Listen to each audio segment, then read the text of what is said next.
6절까지입니다. 다 같이 합독을 하겠습니다. 선교회 식구들은 나오셔서 특송 준비하시기 바랍니다.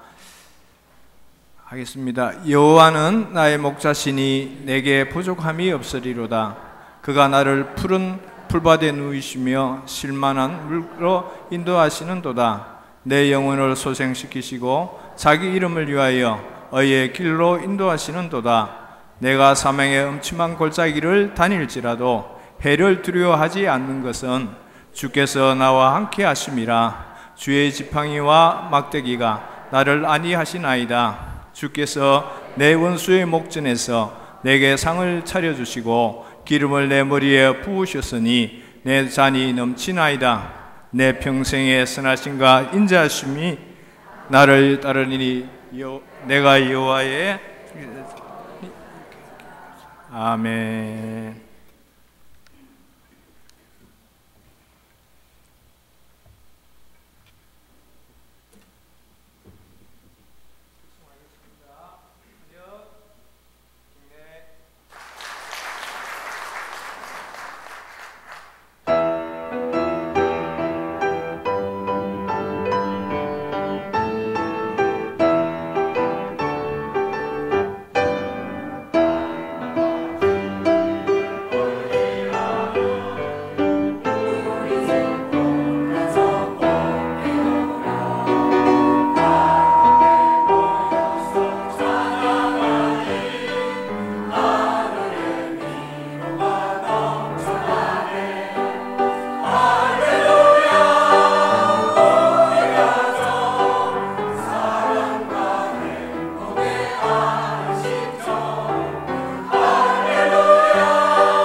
들어가시는 동안 1절 같이 한번 해보겠습니다.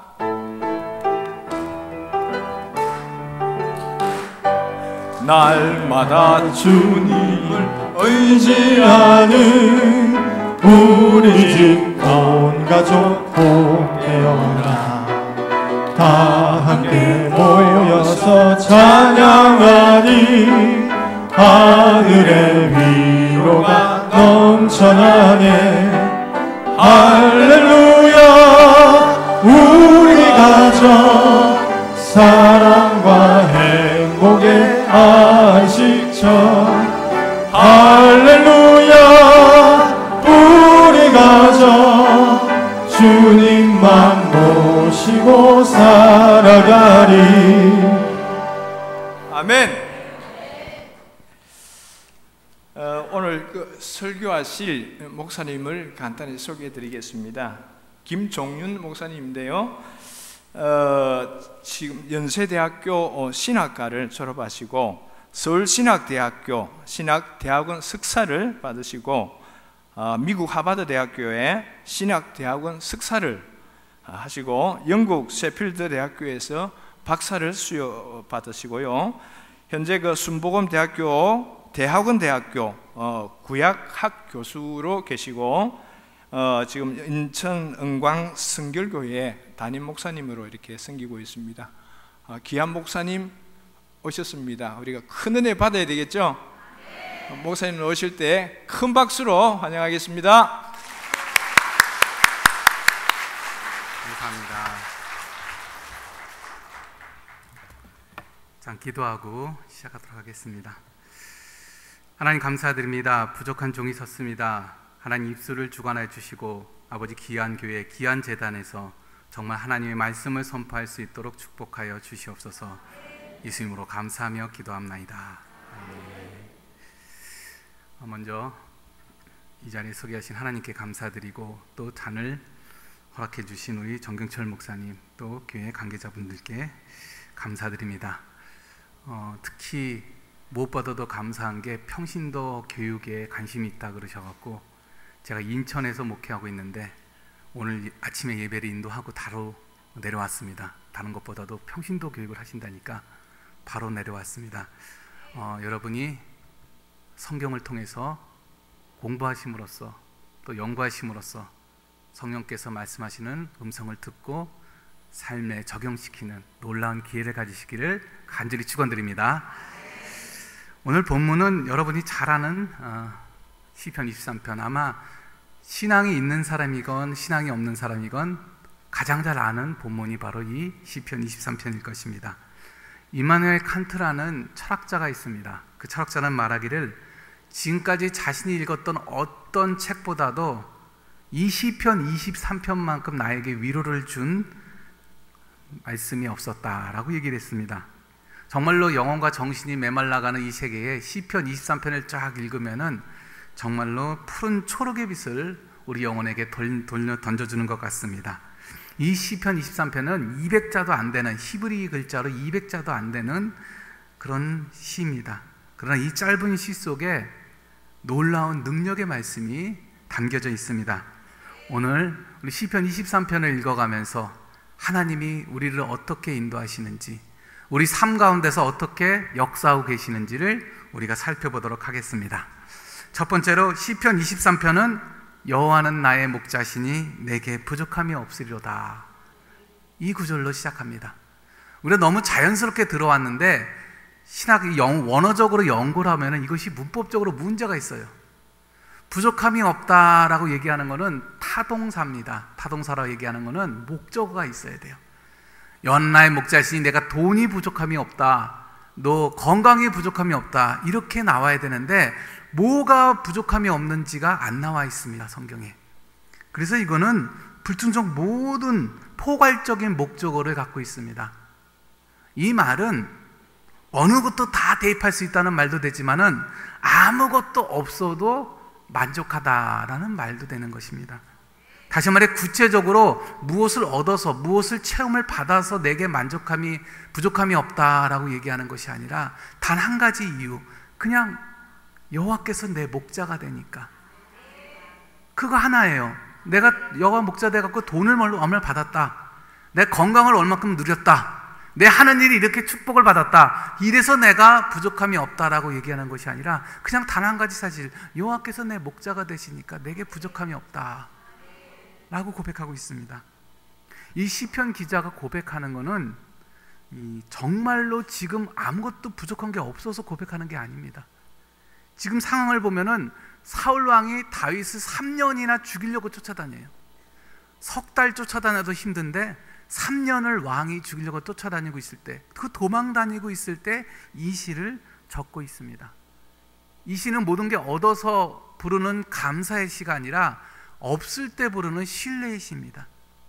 신자 역시 무엇을 채워져서가 아니라 하나님이 목자라는 사실, 하나님이 내가 상상도 못하는 가장 좋은 길로 인도하여 주실 것이라는, 앞으로 그렇게 하실 것이라는 그 사실 하나만 믿고 내게 부족함이 없습니다 라고 고백할 수 있는 신자가 되시길 간절히 축원드립니다. 두 번째로 이 본문을 통해서 알 수 있는 게, 시편 기자는 하나님께서 자신을 푸른 초장에 누인다고 전하고 있습니다. 이 원어상을 보면은 그가 나를 푸른 초장에 누이시며 라는 말은 눕게 한다는 뜻입니다. 그러니까 내가 좋아서 하나님 내 목자세요, 나 이제 좀 쉴게 하고 눕는 게 아니라 목자가 눕게 한다는 얘기입니다. 다시 얘기해서 목자가 억지로라도 눕게 한다는 얘기입니다. 이스라엘 나라는 상당히 뜨거운 나라입니다. 사막의 나라이기 때문에 그 이스라엘을 가보면은 아침 일찍 목자들이 양을 데리고 나옵니다. 그러다가 거의 한 10시쯤 되면은 다 이제는 접고 이제는 다 먹이고 빨리 그늘로 데리고 가는 그런 풍습이 있습니다. 12시가 다 돼서 낮에 양들이 움직이려면은 일사병으로 양들이 상당히 힘든 일을 겪기 때문에, 그러기 전에 해가 중천에 뜨기 전에 한 10시쯤 돼서 그때부터 몰아갑니다. 빨리 그늘로 가야 되고 물 있는 데로 가야 되니까 양들을 몰아가고 있습니다. 근데 한낮이 되어 온열 때학번이 내어주면은 양들이 더워서 살 수가 없습니다. 이걸 알기 때문에 목자는 미리 양들을 모아서 인도를 하고 있는 것입니다. 근데 어떤 양들은 아직은 덥지 않은데, 아직은 해가 중천에 뜨지 않았는데, 왜 아직 해가 안 떴는데 지금 딱 풀 뜯어먹기 좋은데 왜 나를 움직이냐고 뻗뜨기는 양들도 있습니다. 그런 양들이 있음에도 불구하고 목자는 막대기를 치더라도 이끌어서 푸른 초장으로, 그늘가로 인도라는 모습을 보게 됩니다. 많은 크리스찬들이 하나님을 섬긴다고 하면서도 풀을 뜯는다는 이유로, 세상 사업이 바쁘다는 핑계로, 또 시간이 없다는 이유로 풀만 뜯는 데만 정신을 팔려 있습니다. 마치 양들이 조금 지나면은 뜨거운 햇볕 때문에 일사병에 걸릴지도 모르고 그냥 계속 풀 뜯고 있는 것처럼, 마찬가지로 세상 많은 사람들이 당장 앞으로 무슨 일이 생길지 모르면서 지금 앞에 있는 일을 위해서, 지금 풀 뜯는 일을 위해서 노력하고 거기에만 죽지면서 살다가 큰 어려움을 당하는 사람들이 많이 있습니다. 따라서 하나님은 병이 들었는데도 불구하고 여전히 풀 뜯어 먹는 데만 정신이 팔려 있는 양들을 구하기 위해서 아직은 풀 뜯기가 좋은 시대 때 이끌어 가십니다. 나는 눕기 싫은데 하나님께서 끌어다가 눕게 하시는 장면을 우리가 보게 됩니다. 자동차 운전을 하게 되면은 처음에 운전을 시작할 때면 빨간 신호등이 싫어요. 이 잘 나가야 되는데 빨간 신호등이 딱 오면은 내 질주를 방해하는, 내가 드라이브를 방해하는 거기 때문에 빨간 신호가 싫고, 그래서 처음에는 빨간 신호등이 되기 전에 빨리 노란불 때 지나가거나 아예 그냥 아주 무시하고 지나가는 그런 습관까지 생기게 됩니다. 그런데 아이들이 태어나고 나서부터는 조금씩 달라집니다. 특히 저도 이렇게 빨간 신호등이 싫었는데, 아들을 낳고 난 다음부터는 빨간 신호등에 대한 인식이 바뀌었습니다. 이 아들이 워낙에 호기심을 많은 아들을 주셔서 하나님이 차에 타기만 하면은 차의 온갖 것을 분석해야 됩니다. 온갖 쪽을 만지기 때문에 빨리 차를 운전하다가 빨간불이 돼서 쓰면은 다 뒤돌아봐서 차를 정리하고 애가 무슨 또 사고 치지 않는지 이거를 봐야 됩니다. 그때부터는 빨간 신호등이 감사해요. 가다가 아이를 돌봐야 되니까 빨간 신호 딱 있을 때 뒤를 점검해보는 그런 기회를 갖게 되는 것입니다. 우리 인생에서도 빨간 신호등이 있습니다. 아무 때나 불쑥불쑥 나타나서 시간과 정열을 낭비하게 하는 그 빨간 신호등이, 인생의 빨간 신호등이 그저 나쁘게만 보였는데, 그저 인생에 그냥 낭비로만 생각됐는데, 오히려 이것이 잠시 머물러서 신자들에게 하나님과의 관계를 점검하게 하는 좋은 기회가 된다는 것을 알게 되었습니다. 때때로 하나님은 자신의 양들을 눕히십니다. 눕게 하십니다.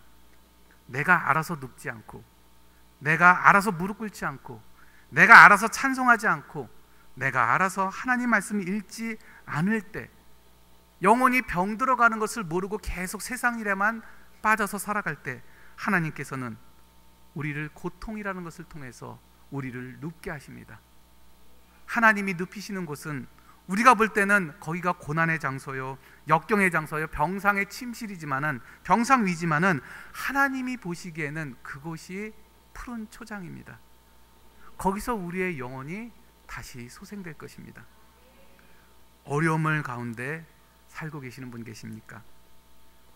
이곳이 여러분에게는 어려울지 몰라도 여러분의 영혼이 다시 소생하는, 하나님이 봤을 때는 하나님이 주시는 푸른 초장이 될 수 있습니다. 시편 기자는 내가 젊었을 때 잘 나갔지만은 때로는 하나님께서 나를 눕히시는데, 그 눕히시는 게 나는 나한테만 왜 이렇게 복을 안 주시고 내게 힘들게 하시는지 알았더니 거기서 누워있다가 하나님이 어떤 분인지 알게 되고, 하나님이 내게 무엇을 원하시는지 알게 되고, 덮어있던 성경책을 피게 되고, 꿇지 않았던 무릎을 꿇고 하나님께 기도하게 됐을 때 더 귀한 것을 얻게 됐다고 시편 기자는 전하고 있습니다. 세 번째로, 하나님이 인도를 받아도 고난이 그대로 있다고 시편 23편은 전하고 있습니다. 1절에서 보면 여호와는 나의 목자라고 고백합니다. 우리는 양입니다. 하나님께서 목자로 인도하시면 나쁜 일이 생겨야 될까요? 안 생겨야 될까요? 하나님이 인도하시는데 왜 나쁜 일이 생겨요? 근데 오늘 본문에 보니까 4절 5절에 보니까 문제가 그대로 있어요. 하나님이 목자임에도 불구하고 사망의 음침한 골짜기로 지나가게 됩니다. 또 5절에 보니까 원수들이 다른 곳이 아니고 다 목전에, 내 눈앞에 원수들이 으르렁대고 나를 잡아먹으려 하고 있습니다. 하나님을 목자로 모신 자들에게도 음침한 골짜기가 아주 없는 것이 아닙니다. 음침한 골짜기라도 두려워하지 않는 것이 바로 신자의 삶인 것입니다. 하나님의 자녀들에게는 세상에 어려운 문제가 아예 없는 게 아닙니다.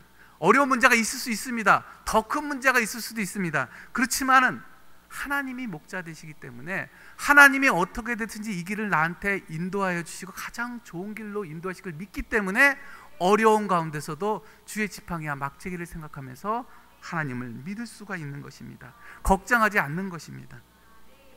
하나님이 이끄시는 인생의 고속도로에는 교통 표지판이 없다고 합니다.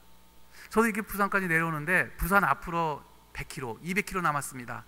50km 남았습니다. 30km 남았습니다. 이런 표지판이 있으면 얼마나 안심이 돼요.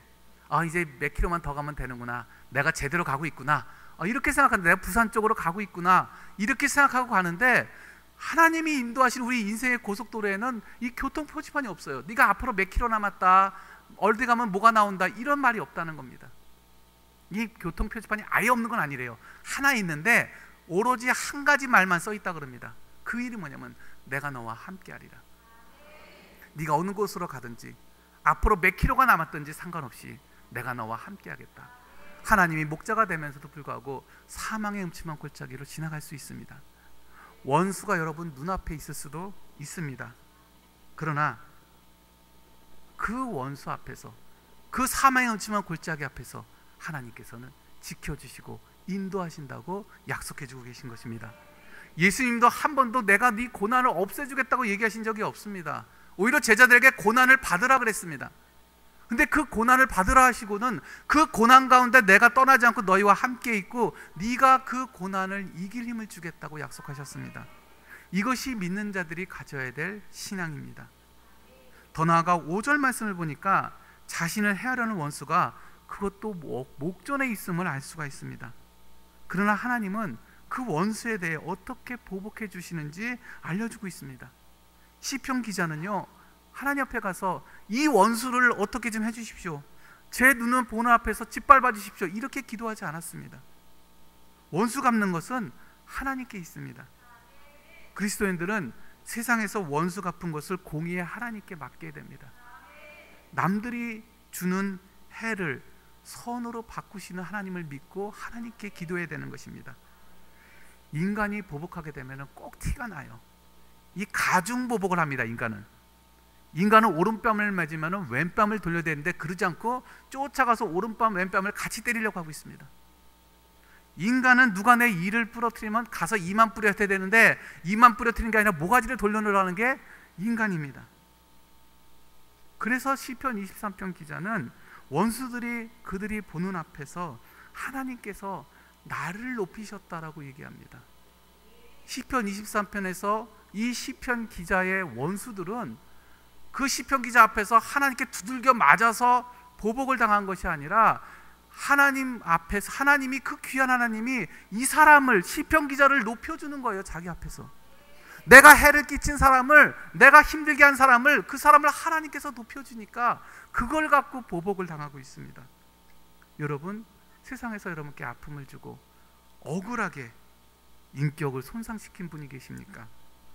그들 앞에서 여러분을 세워주실 하나님께 기도하시길 바랍니다. 하나님이 원하시는 보복은, 하나님이 행해주시는 보복은 내 원수를 앞에서 짓밟는 것이 아니라 그 원수 앞에서 나를 높여주시는 보복을 하십니다. 이 보복이 이 요셉의 삶을 통해서 우리가 잘 알 수가 있습니다. 이 요셉은 형들이 시기해서 애굽으로 노예로 팔려갔습니다. 그러나 그곳에서 하나님이 함께 하셨고 결국은 그가 애굽의 총리가 되었습니다. 그리고 그 꿈대로 정말로 그는 총리가 되고 그 형들은 양식을 얻기 위해서 요셉 앞에 와서 무릎 꿇고 절하는 일이 정말로 일어나게 됐습니다. 결국 가족이 다시 상봉하게 됐습니다. 요셉을 애굽으로 노예로 팔았던 형들에게는 근데 한 가지 걱정거리가 남아 있습니다. 이 가족들이 만나긴 만났는데 한 가지 걱정거리가 있습니다. 우리가 이거 팔아먹었잖아요, 요셉을. 혹시나 요셉이 이전에 자신들이 애굽에 노예로 판 것 같고 강심을 품고 있다가 나중에 해코지하면 않을까, 이게 걱정이 항상 있었어요. 이거는 누구도 있었냐면은 야곱도 그 걱정이 있었어요. 혹시나 이 요셉을 나중에는 알았겠죠. 형들이 요셉을 팔아서 애굽에 노예로 갔다는 것을. 그 형제들끼리 문제가 생기는 것을 걱정을 해갖고 상당히 근심을 했던 것 같아요. 결국 근데 올 것이 왔습니다. 이 형들을 지켜주던 야곱이 죽게 된 것입니다. 여러분, 야곱이 죽을 때 누가 제일 슬퍼했을까요? 저는 아마 요셉의 형들이 제일 슬퍼했을 것 같습니다. 아버지 죽은 것도 슬프지만은 그동안 자기를 지켜주던 사람이 이제 죽게 됐으니까 걱정이 되는 거예요. 안 그런가 한번 봅시다. 성경 창세기 50장을 한번 보겠습니다. 창세기 50장 15절에서 18절까지 말씀입니다. 창세기 50장 15절 18절 말씀. 이 야곱이 죽자 형들이 먼저 요셉에게 찾아옵니다. 그래서 하는 얘기입니다. 같이 읽죠. 시작. 요셉의 형제들이 그들의 아버지가 죽었음을 보고 말하되 요셉이 혹시 우리를 미워하여 우리에게 그에게 행한 모든 악을 다 갚지나 아니할까 하고 요셉에게 말을 전하여 이르되 당신의 아버지가 돌아가시기 전에 명령하여 이르시기를 너희는 이같이 요셉에게 이르라. 내 형들이 내게 악을 행하였을지라도 이제 바라건대 그들의 허물과 죄를 용서하라 하셨나니 당신 아버지 하나님의 종들인 우리 죄를 이제 용서하옵소서 하며 요셉이 그들이 그에게 하는 말을 들을 때에 울었더라. 그의 형들이 또 친히 와서 요셉의 앞에 엎드려 이르되 우리는 당신의 종들이니이다. 우리는 흔히 우리 성경을 배울 때 야곱이 유언을 하나를 했다고 배웁니다. 무엇이냐면 내가 지금 애굽 땅에서 죽게 되는데 너희들이 이제 가나안 땅을 들어갈 때 내 뼈를 가져다가 가나안 땅에 묻어줘라. 이게 야곱의 유언이었는데 오늘 형들의 얘기를 보니까 한 가지 유언이 더 있었어요. 이 유언은 누구한테 하는 얘기면 요셉한테 하는 얘기입니다. 뭐라고 그랬어요? 요셉아, 보복은 안 된다. 형들이 아무리 너를 애굽에 팔았더라도 너를 보복하면 안 된다. 형제들 간에 그러면 안 된다라는 얘기를 합니다. 이것을 꼭 믿고 있었던 형들은 이젠 야곱이 죽자 이제 할 수 없죠. 와서 요셉아, 아버지가 유언을 하셨다. 절대로 보복은 안 된다고 유언하셨다. 근데 우리가 너를 애굽으로 팔아넘긴 거 우리 죄를 인정하마. 이제부터는 너 형 안 하고 뭐가 된다? 이제 종이다. 이제 종할 테니까 과거는 잊어버리자. 이렇게 얘기를 했습니다. 이 말을 듣고 요셉이 울면서 얘기를 합니다. 그 다음에 19절에서 21절입니다. 창세기 50장 19절에서 21절 시작. 요셉이 그들에게 이르되 두려워하지 마소서. 내가 하나님을 대신하리이까. 당신들은 나를 해하라였으나 하나님은 그것을 선으로 바꾸사 오늘과 같이 많은 백성의 생명을 구원하게 하시려 하셨나니 당신들은 두려워하지 마소서. 내가 당신들과 당신들의 자녀를 기르리이다 하고 그들을 간곡한 말로 위로하더라. 뭐라고 얘기합니까? 요셉의 첫 마디가 뭡니까? 보복하지 말아라. 나는 이제는 형하고 너희 종이다라고 얘기한 형들한테 걱정하지 마세요. 내가 하나님을 대신하리니까. 보복은 하나님께서 하시는 겁니다. 형들은 나를 해하려 하였지만은, 형들은 나를 해하려 애굽의 노예로 팔았지만은, 하나님은 애굽으로 가게 하셔서 그곳에 나와 함께 하셔서 오늘날 같이 많은 백성들을 구원하게 하셨습니다. 사실 요셉이 그대로 이스라엘에 남아 있었으면 당시엔 나라가 없었기 때문에 온 백성들을 구원할 만한 그런 힘을 가진 총리가 될 수 없었습니다. 그 당시 큰 나라였던 애굽으로 가야지만, 거기에 총리가 돼야지만 모든 이스라엘 백성들을 구원할 수 있는 힘을 가지는 총리가 될 수 있는 것입니다. 그러니까 요셉은 어디로 가야 돼요? 애굽으로 가야 됩니다. 형들이 야, 너는 너무 잘났으니까 이스라엘은 작다, 이스라엘은 이게 사회가 작으니까 큰 나라로 가라라 해서 유학을 보낸 게 아니잖아요. 그냥 시기가 나서 애굽으로 노예로 팔아버린 겁니다. 형들은 악을 행했지만은, 해를 주려고 했지만은, 하나님은 그 요셉을 애굽으로 이끌어 오셔서 그와 함께 계셔서 그들과 함께 총리가 되게 하시고 이스라엘을 구원하실 일로 만드셨다는 것입니다. 이것이 하나님이 하시는 보복입니다. 이것을 알았던 시편의 다윗도, 23편의 다윗도 원수에 대해서, 원수 앞에서 내게 상을 베푸시고, 이 상은 밥상이에요. 큰 잔치상을 베푸시고 기름으로 내 머리에 바랐다는 것은 가장 귀한 손님에게 주는 그런 의식이, 당시 이스라엘에서 가장 귀한 손님에게 주는 예식이 기름으로 손님 머리에 바르는 것이었습니다. 그러니까 나를 가장 귀한 손님으로 해주셨다는 겁니다. 어디에? 원수들의 목전 앞에서. 이런 하나님을 여러분 믿으시길 바랍니다. 여러분께 힘들게 하신 원수들을 하나님께서 어떻게 바꾸시는지, 신자들은 남의 해를 선으로 바꾸시는 하나님을 믿어야 됩니다. 23편의 기자는 다윗은 그것을 알았습니다. 그래서 원수의 목전에서 내게 상을 베푸신다고 얘기합니다. 그리고 원수의 목전에서 내게 큰 상을 베푸시고 내 머리에 기름을 봐서 나를 높여주신다는 겁니다.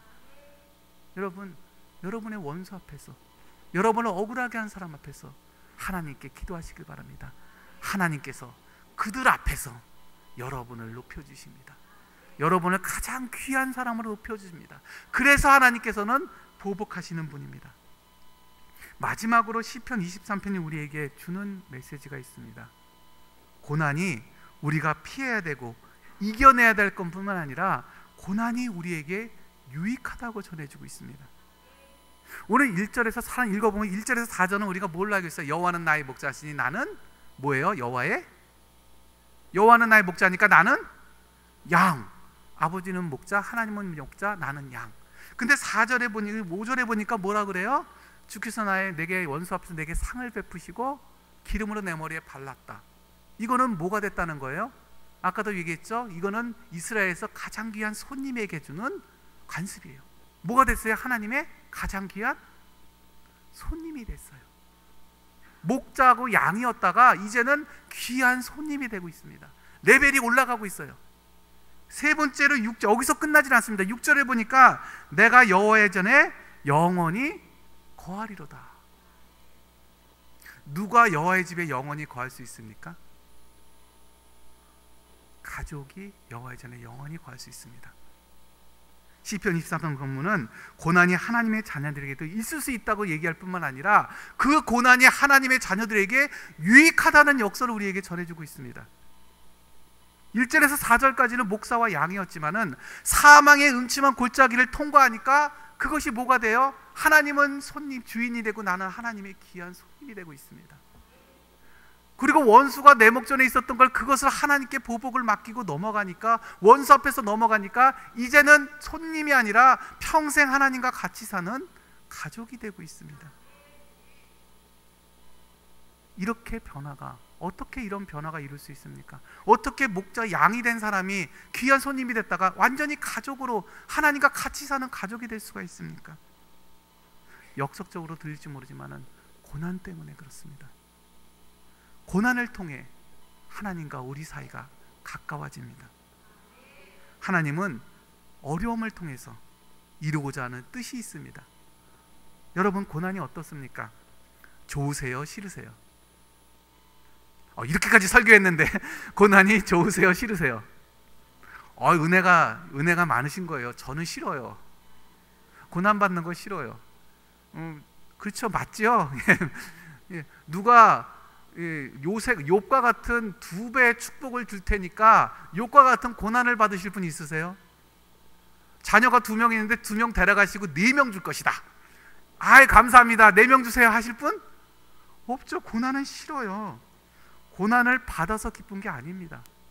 근데 마태복음 5장 10절에 보니까 의를 위하여 핍박을 받은 자는 복이 있나니 천국이 그들의 것입니다. 이게 한자가 참 중요해요. 해석에도 의를 위하여 핍박을 받는 자가 아니라 의를 위하여 핍박을 받은 자는 복이 있나니, 고난을 통과하니까 그게 복이 된 것이 고난 가운데 있는 게 복이 아니라는 거예요. 고난을 잘 통과하니까 받은 자, 다 통과한 자가 복이 있다는 것입니다. 고난 자체는 너무너무 싫지만은 이것을 잘 통과해서 하나님과 가까워지는 계기를 만드니까, 그러니까 고난이 하나님께 복이 된다는 것입니다. 왜 하나님께서 우리에게 고난을 주실까요?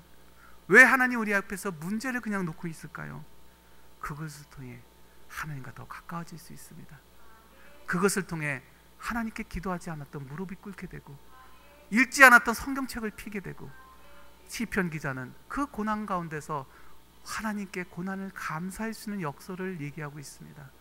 이것이 시편 23편이 우리에게 가지고 있는 가장 귀중한 메시지입니다. 말씀을 정리합니다. 시편 23편은 고난의 문제가 다 해결된 다음에 감사해서 드리는 시가 아닙니다. 박해의 현장, 고난의 현장에서 드리는 신뢰 시입니다. 시편 23편에서 언급된 많은 축복들, 푸른 초장에 누워있고 쉴만한 물가로 인도하시고 여호와의 전에 영원히 거하고 하나님께서 내 머리에 기름을 바르는 것은 과거에 그랬을지 몰라도 현재는 그런 상황이 아닙니다.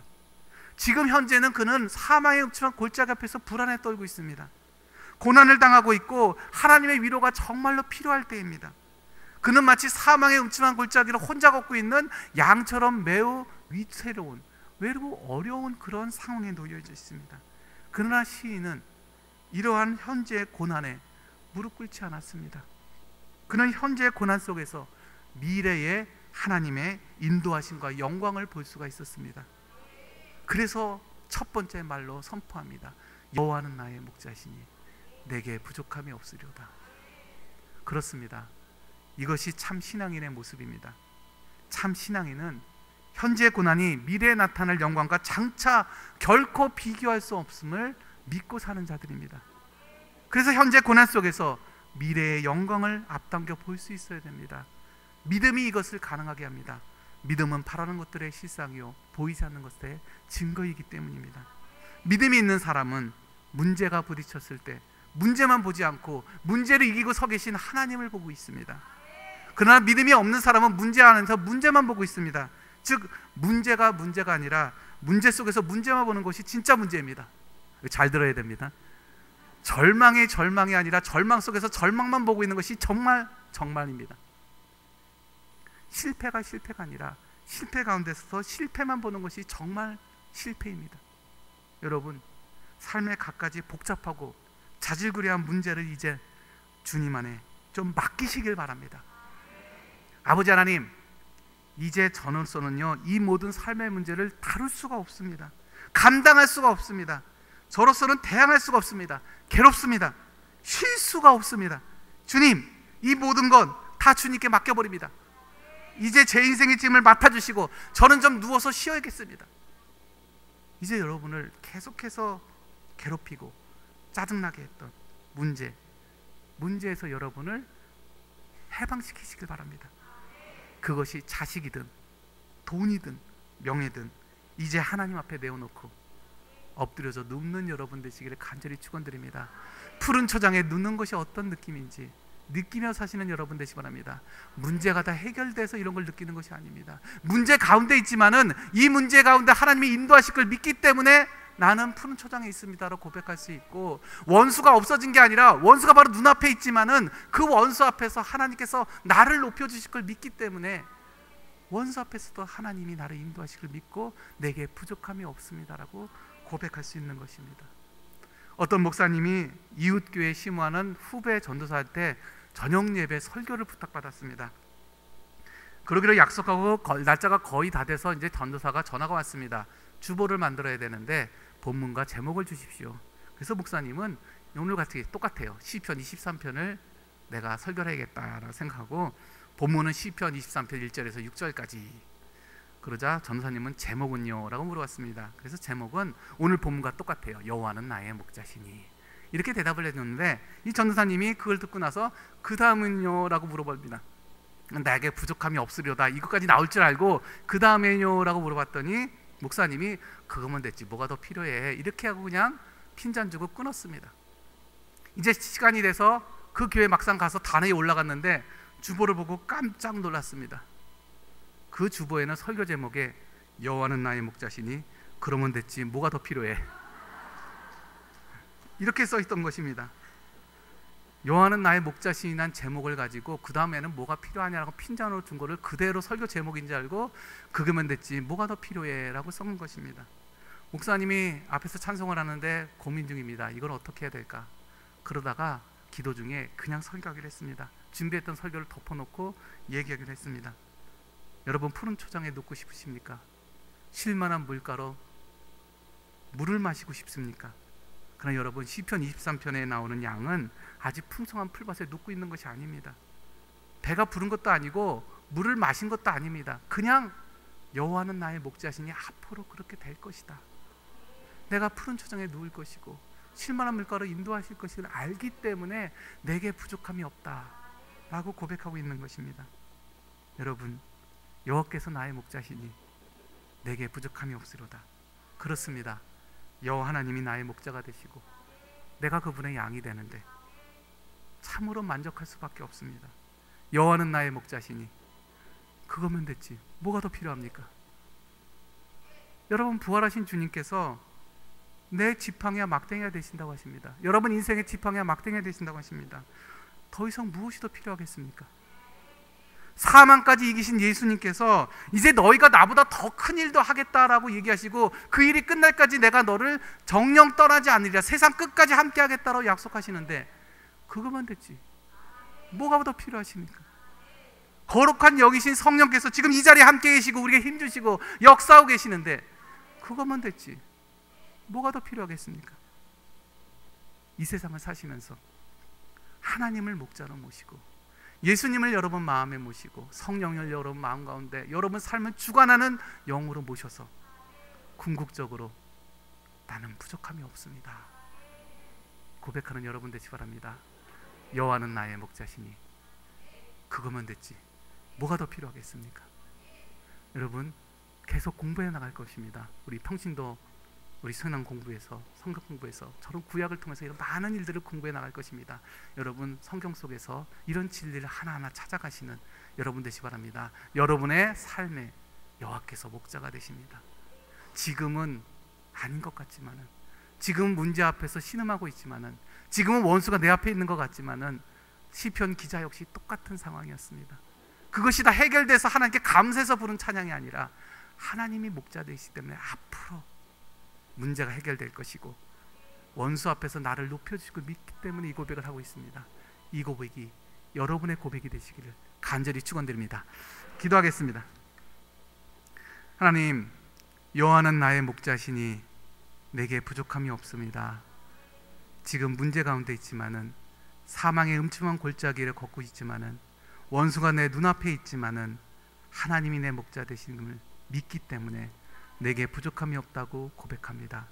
하나님 또 내 고난이 하나님과 나의 관계를 점점점 가까이 하고 있음을 고백합니다.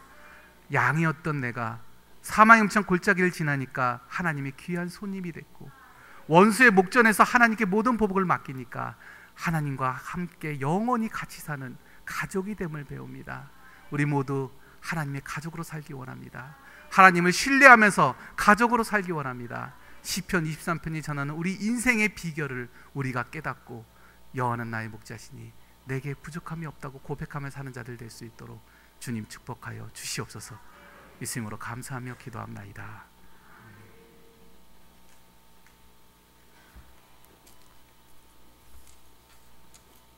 네, 목자 되시는 우리 예수님 한 분만으로 우리가 만족하며 살아가시는 우리가 되기를 바랍니다.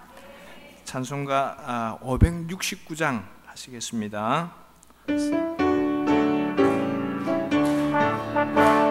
선한 목자 되신 우리 주 항상 인도하시고 푸른 풀밭 좋은 곳에서 우리 먹여주소서.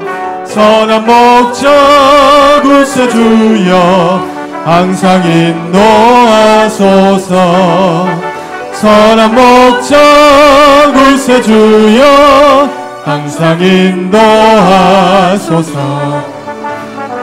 양의 문이 되신 예수여 우리 영접하시고 길을 잃은 양의 무리를 항상 인도하소서. 선한 목자 구세주여 기도 들어주소서.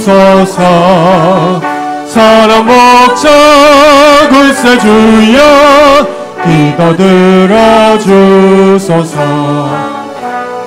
흠이 많고 약한 우리를 용납하여 주시고 주의 넓고 크신 은혜로 자유 얻게 하소서.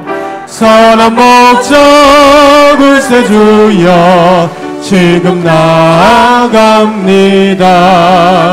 선한 목자 구세주여 지금 나아갑니다.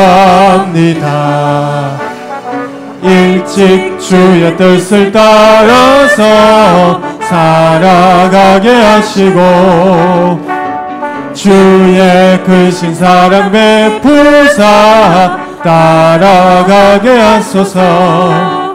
선한 목자 구세주여 항상 인도하소서. 선한 목자 구세주여 항상 인도하소서. 네, 담임 목사님 나오셔서 광고하시고 축도하심으로 제7승교회구역 헌신 예배를 마치겠습니다.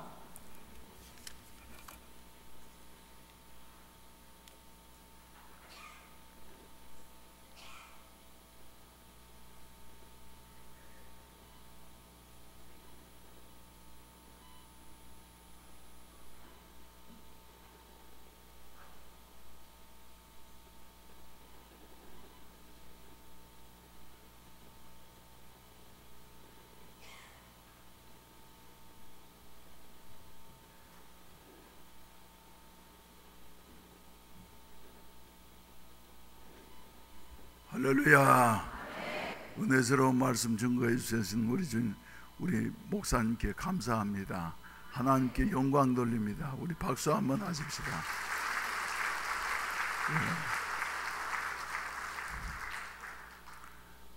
이제 우리가 평신도 대학을 하려고 시작하면서 강사님으로 오신 분들을 한 주에 한 분씩 이렇게 초청을 해가지고 여러분들에게 설교를 하고, 그리고 이런 분들이 앞으로 강의를 하실 거니까 많이 지원을 해서 우리 신앙의 무장을 합시다 하는 이런 의미로 오늘 김 목사님을 맨 첫 시간에 이렇게 모시게 됐는데 은혜스러운 말씀 증거해 주셔서 정말로 감사합니다.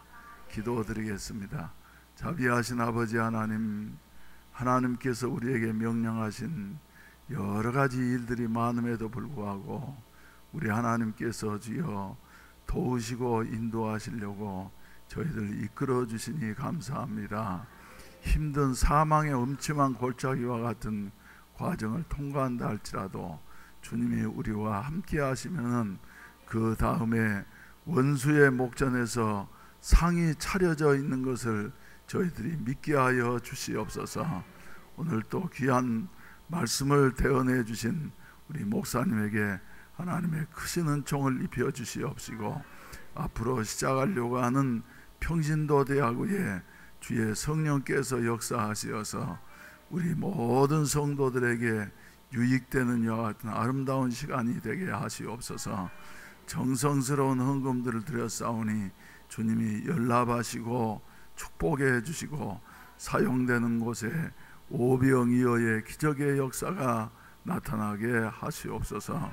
돌아가는 발걸음마다 주님께서 동행해 주시고 내일 아침엔 특별히 6월 새 달이 시작되어지는 월삭 기도의 날입니다. 모든 성도들이 새로운 달의 첫 시간을 하나님과 함께 대화하면서 시작할 수 있는 은총을 입혀 주시옵소서. 오늘 저녁에 하나님 앞에 헌신하는 우리 사랑하는 성교회와 구역 위에 주님의 은혜가 넘치게 하여 주시옵시고 주여 사랑으로 하나 되게 하여 주시어서 목자 되시는 주님이 인도해 주시고 부족함이 없는 생애가 되게 하시고 가정마다 복을 주시고 심령마다 성령의 은혜를 부어 주시옵소서. 돌아가는 발걸음마다 주님 동행해 주시기를 바라옵고 예수님의 이름으로 기도하옵나이다. 아멘. 이제는 구주 예수 그리스도의 구속의 은혜와 아버지 하나님의 극진하신 사랑하심과 성령님의 충만케 하시고 인도하시고 도우시는 은혜가 오늘 저녁에 헌신하는 성교회와 구역 위에 그리고 이 자리에 참석한 모든 사랑하는 성도들 머리머리 위에 이제로부터 영원히 함께 하시기를 간절히 축원하옵나이다. 아멘. 주여 라야라 케레베레 칼라야라 말라라 주여 여라발라레 케레베레 칼라야라 말라라 주여 여라발라레 케레베레 칼라야라 말라레 케레베레 주여 여라발라레 칼라야라 말라레 주여 여라발라레 케레베레 칼라야라 말라라 주여 라야라 칼라야라 말라레 케레베레 칼라말라레 주여 여라발라레 케레베레 칼라야라 말라레 케레베레 주여 여라발라레 케레베레 칼라야라 말라레 케레베레 주여 여라발라레 케레베레 칼라야라 말라라 주여 라야라 케레베레 칼라야라 말라레